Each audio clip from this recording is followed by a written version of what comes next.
ময়মনসিংহে ১৩৬৫ ভোট কেন্দ্রের মধ্যে ৫৮৩টি ঝুঁকিপূর্ণ। নিরাপত্তা নিয়ে বাড়ছে উদ্বেগ, নির্বিঘ্নে ভোট দেওয়ার প্রত্যাশা। মঙ্গলবার সকাল ৭:৩০টায় শেষ হচ্ছে নির্বাচনী প্রচারণা। শেষ সময়ে নতুন আইন জারি, ভোট কেন্দ্রের ৪০০ গজের মধ্যে মোবাইল নিষিদ্ধ।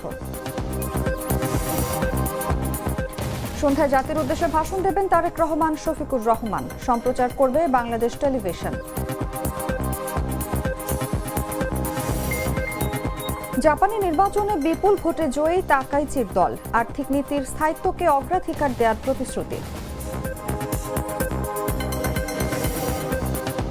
এবং বাংলাদেশকে ক্ষতিপূরণ সহ ৩ শর্তে ভারতের বিপক্ষে খেলতে রাজি পাকিস্তান। আইসিসির সঙ্গে সমঝোতায় পৌঁছাতে চায় পিসিবি।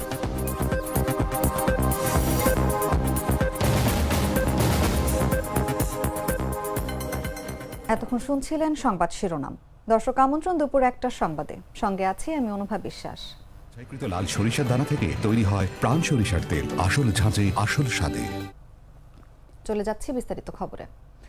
ভোটের দিন যত ঘনিয়ে আসছে, ময়মনসিংহে প্রার্থী বাছাই নিয়ে ভোটারদের আগ্রহেরও তেমনই বাড়ছে। সে সঙ্গে বাড়ছে ভোট কেন্দ্রের নিরাপত্তা নিয়ে উদ্বেগ। জেলার মোট ভোট কেন্দ্রের প্রায় অর্ধেককে ঝুঁকিপূর্ণ হিসেবে চিহ্নিত করা হয়েছে।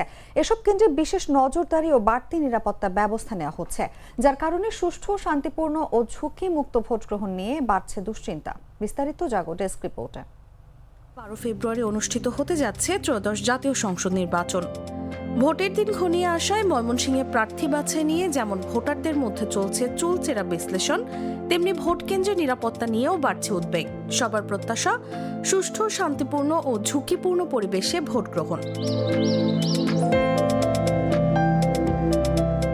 জেলা প্রশাসন ও পুলিশ জানায়, ময়মনসিংহ জেলার ১৩৬৫টি ভোট কেন্দ্রের মধ্যে ৫৮৩টিকেই ঝুঁকিপূর্ণ হিসেবে চিহ্নিত করা হয়েছে, যা মোট কেন্দ্রের প্রায় ৪৩%। এসব কেন্দ্রে বিশেষ নজরদারি ও বাড়তি নিরাপত্তা ব্যবস্থা নেওয়া হচ্ছে। সবচেয়ে বেশি ঝুঁকিপূর্ণ কেন্দ্র রয়েছে ত্রিশাল ও ভালুকায়, উভয় উপজেলায় ৭২টি করে। পাশাপাশি সদরে ৬৫টি এবং পাগলা থানায় ৫৮টি কেন্দ্র ঝুঁকিপূর্ণ তালিকায় রয়েছে। আইনশৃঙ্খলা রক্ষাকারী বাহিনী জানায়, যে কোনো অপ্রীতিকর পরিস্থিতি মোকাবেলায় তারা সর্বোচ্চ প্রস্তুতি নিচ্ছে। কেউ বিশৃঙ্খলা সৃষ্টির চেষ্টা করলে কঠোর ব্যবস্থা নেওয়া হবে। আঞ্চলিক নির্বাচন কর্মকর্তার দপ্তরের তথ্যানুযায়ী জেলার ১১টি আসনে মোট ভোটার ৪৭,৬৪,০০০-এর বেশি। ভোটারদের ভাষ্য, বিএনপি, বিদ্রোহী ও জামায়াত জোটের প্রার্থীদের মধ্যে প্রতিদ্বন্দ্বিতা হবে মূল লড়াই। ভোটকেন্দ্র শান্তিপূর্ণ থাকলেই নির্বিঘ্নে ভোট দিতে পারবেন, এমনটাই প্রত্যাশা ময়মনসিংহবাসীর। নিউজ ডেস্ক, জাগো নিউজ। আগামী ১২ ফেব্রুয়ারি অনুষ্ঠেয় ত্রয়োদশ জাতীয় সংসদ নির্বাচন ও গণভোটে প্রতিদ্বন্দ্বী প্রার্থীদের নির্বাচনী প্রচারণা শেষ হচ্ছে আগামীকাল। মঙ্গলবার সকাল ৭:৩০ পর্যন্ত প্রচারণা চালাতে পারবেন তারা। গেল ২২ জানুয়ারি থেকে শুরু হওয়া নির্বাচনী প্রচারণা ১২ ফেব্রুয়ারি ভোট গ্রহণের ৪৮ ঘণ্টা আগে শেষ হবে। ইসির রাজনৈতিক দল ও প্রার্থীর আচরণ বিধিমালা ২০২৫-এর ১৮ ধারায় বলা হয়েছে, কোনো নিবন্ধিত রাজনৈতিক দল কিংবা তৎকর্তৃক মনোনীত প্রার্থী বা স্বতন্ত্র প্রার্থী কিংবা তাদের পক্ষে অন্য কোনো ব্যক্তি ভোট গ্রহণের জন্য নির্ধারিত দিনের ৩ সপ্তাহ সময়ের পূর্বে কোনো প্রকার নির্বাচনী প্রচার শুরু করতে পারবেন না এবং ভোট গ্রহণ শুরু হওয়ার পূর্ববর্তী ৪৮ ঘণ্টা পূর্বে নির্বাচনী প্রচারণা সমাপ্ত করবেন। এ বিষয়ে নির্বাচন কমিশন সচিবালয়ের সিনিয়র সচিব আক্তার আহমেদ জানিয়েছেন, নির্বাচনের রাজনৈতিক দলের প্রচারণা বন্ধ হবে ১০ ফেব্রুয়ারি সকাল ৭:৩০টায়। নির্বাচনে ভোট গ্রহণের ৪৮ ঘণ্টা আগে আগামী বৃহস্পতিবার ত্রয়োদশ জাতীয় সংসদ নির্বাচন ও গণভোট অনুষ্ঠিত হবে। বৃহস্পতিবার সকাল ৭:৩০ থেকে বিকেল ৪:৩০ পর্যন্ত স্বচ্ছ ব্যালট বাক্সে ব্যালট পেপারের মাধ্যমে সারা দেশে ২৯৯ সংসদীয় আসনে একযোগে ত্রয়োদশ জাতীয় সংসদ নির্বাচন ও গণভোটের ভোট গ্রহণ অনুষ্ঠিত হবে।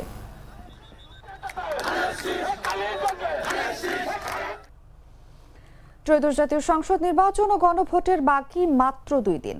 এমন সময় নতুন আইন জারি করেছে ইসি। প্রিজাইডিং অফিসার সহ ৩ ধরনের ব্যক্তি ছাড়া কেউ ভোট কেন্দ্রে মোবাইল নিয়ে যেতে পারবে না বলে জানিয়েছে নির্বাচন কমিশন। রোববার এই নিষেধাজ্ঞা বাস্তবায়নে নির্দেশনা পাঠিয়েছেন ইসির সিনিয়র সহকারী সচিব মোহাম্মদ শহীদুল ইসলাম।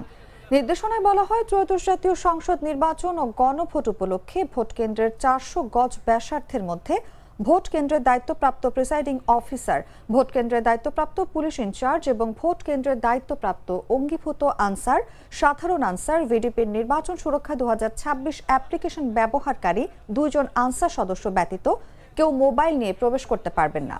অধিকাংশ সাংবাদিক ফটো ও রেকর্ডিং কাজে ফোন ব্যবহার করে থাকেন ভোট গ্রহণের দিন, ফলে এসব সাংবাদিকেরা বিপাকে পড়বেন। ফোন ব্যবহারে এমন নির্দেশনা প্রথম জারি করল ইসি।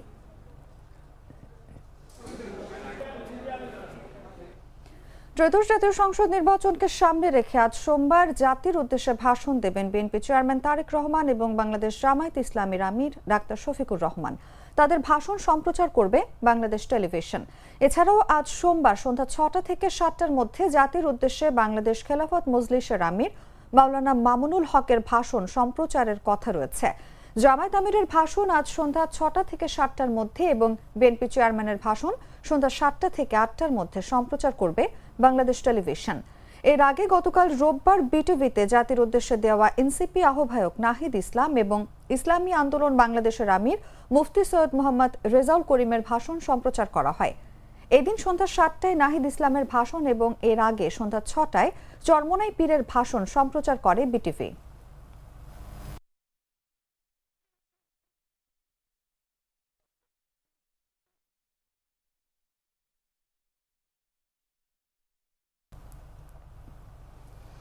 নাগরিক ঐক্যের সভাপতি মাহমুদুর রহমান মান্না ঢাকা 18 আসন থেকে নির্বাচন না করার ঘোষণা দিয়েছেন।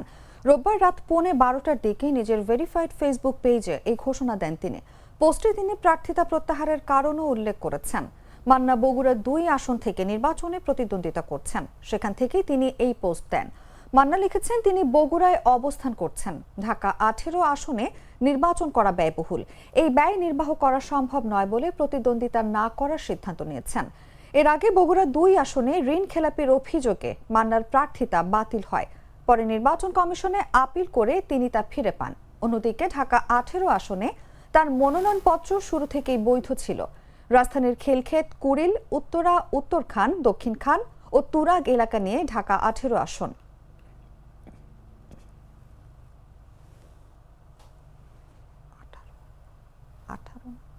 অসাধারণ প্রাণ স্বাদের মশলা, স্বাদ বাড়ায়, ঘ্রাণ ছড়ায়।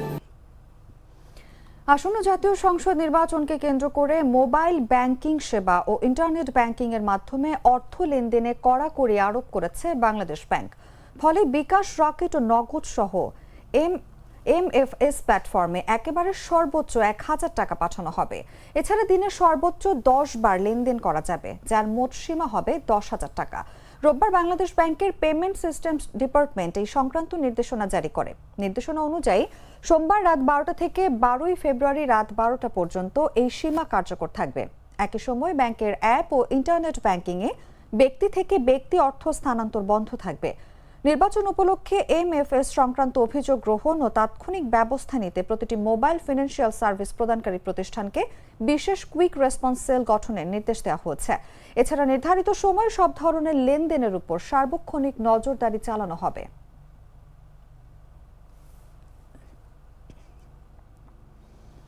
জাতীয় সংসদ নির্বাচনের দিন ঢাকার জনপ্রিয় গণপরিবহন মেট্রো রেলে যাত্রী পরিবহন স্বাভাবিক থাকবে বলে জানিয়েছে মেট্রো রেল পরিচালনাকারী প্রতিষ্ঠান ঢাকা ম্যাস ট্রানজিট কোম্পানি লিমিটেডের ব্যবস্থাপনা পরিচালক ফারুক আহমেদ। তিনি বলেন, নির্বাচনের দিন সাধারণ দিনের মতোই নির্বিঘ্ন যাত্রী পরিবহন করবে মেট্রো রেল। এক্ষেত্রে কোনো বিধি নিষেধ নেই। রোববার দুপুরে এই তথ্য জানান ডিএমটিসিএল এমডি। তবে মেট্রো রেল সূত্র জানায়, নির্বাচনের দিনে যেসব স্টেশনের গেট ভোট কেন্দ্রের একেবারে পাশে অবস্থিত সেসব গেট বন্ধ রাখা হতে পারে। এছাড়া বাকি সব গেট খোলা থাকবে।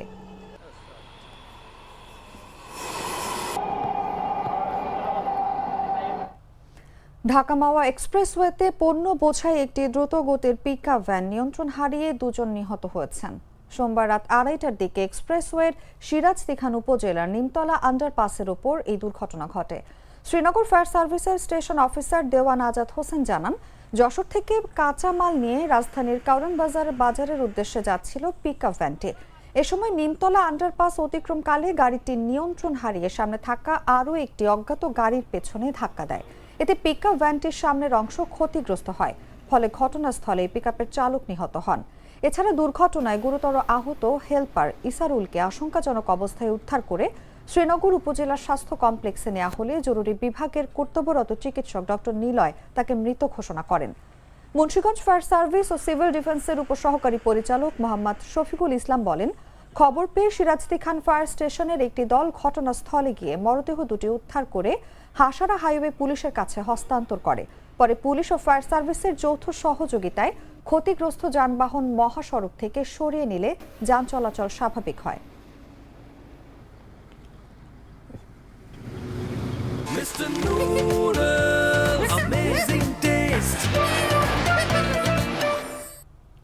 জানাবো আন্তর্জাতিক সংবাদ।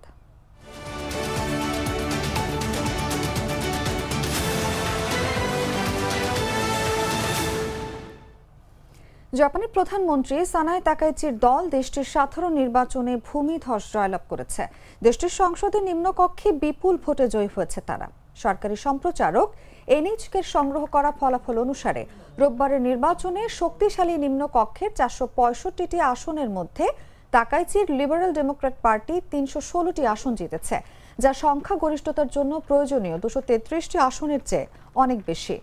জয়ের পর সাংবাদিকদের সঙ্গে আলাপকালে তাকাইচি বলেন, ধারাবাহিকভাবে দায়িত্বশীল এবং সক্রিয় আর্থিক নীতির গুরুত্বের উপর জোর দিয়েছেন তারা।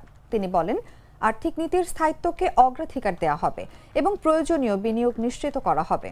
তাকাইচি অত্যন্ত জনপ্রিয় এবং ক্ষমতাসীন এলডিপি গত 7 দশকের বেশিরভাগ সময় ধরে জাপানকে শাসন করেছে।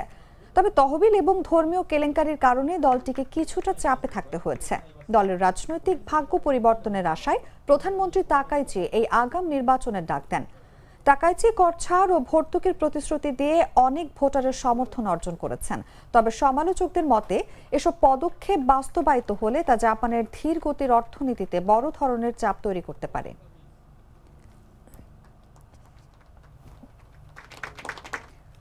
উত্তর লেবাননে একটি ভবন ধসে কমপক্ষে 9 জন নিহত হয়েছে। কর্মকর্তারা জানিয়েছেন, উত্তর লেবাননের ত্রিপলি শহরে ভবন ধসে কমপক্ষে 9 জন নিহত এবং বেশ কয়েকজন আহত হয়েছেন। বেসামরিক প্রতিরক্ষা মহাপরিচালক ইমাদ ক্রেইশ রোববার রাতে লেবাননের গণমাধ্যমকে জানিয়েছেন, 9 জন নিহত হয়েছেন এবং 6 জনকে উদ্ধার করে হাসপাতালে নিয়ে যাওয়া হয়েছে। ভবনটি 2টি ব্লক নিয়ে গঠিত। প্রতিটি ব্লকে 6টি করে অ্যাপার্টমেন্ট ছিল। বাসিন্দারা ধারণা করছেন, ভবনটি ধসে পড়ার সময় প্রায় 22 জন ভেতরে অবস্থান করছিলেন।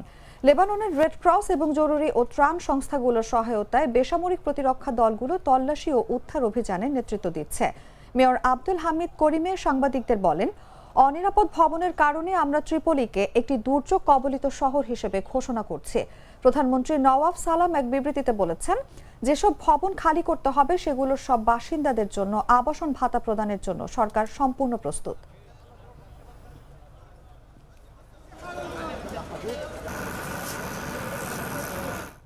সংবাদ শেষ করব খেলার খবর জানিয়ে।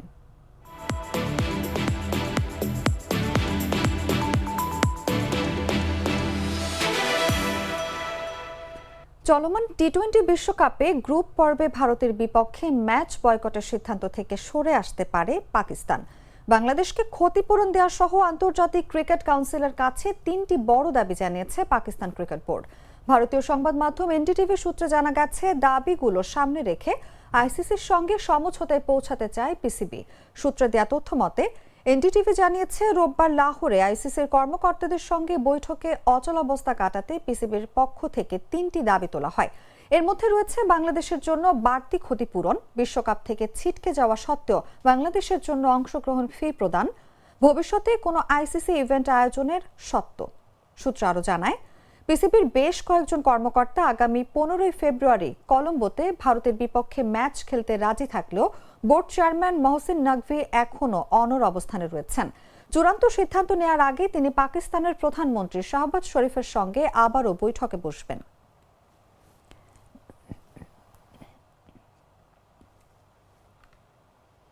সংবাদ শেষ করার আগে শিরোনামগুলো জানিয়ে দিচ্ছি আরও একবার।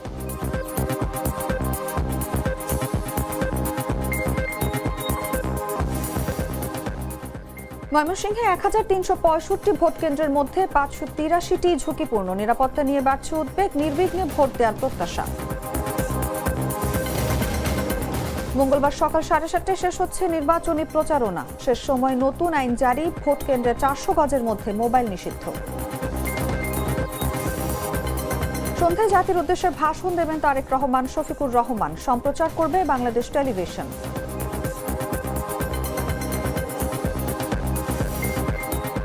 জাপানে নির্বাচনে বিপুল ভোটে জয়ী তাকাইচির দল। আর্থিক নীতির স্থায়িত্বকে অগ্রাধিকার দেওয়ার প্রতিশ্রুতি।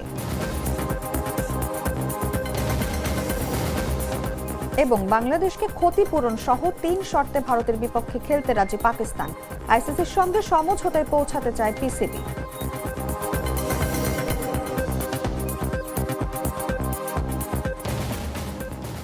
দর্শক, এই ছিল এখনকার মতো। এরপর দেখবেন দুপুর 3টার সংবাদ। প্রতি মুহূর্তে সর্বশেষ খবর জানতে ভিজিট করুন jagonews24.com। ফলো করুন আমাদের ভেরিফাইড ফেসবুক পেজ এবং সাবস্ক্রাইব করুন জাগো নিউজের ইউটিউব চ্যানেল। ধন্যবাদ সবাইকে।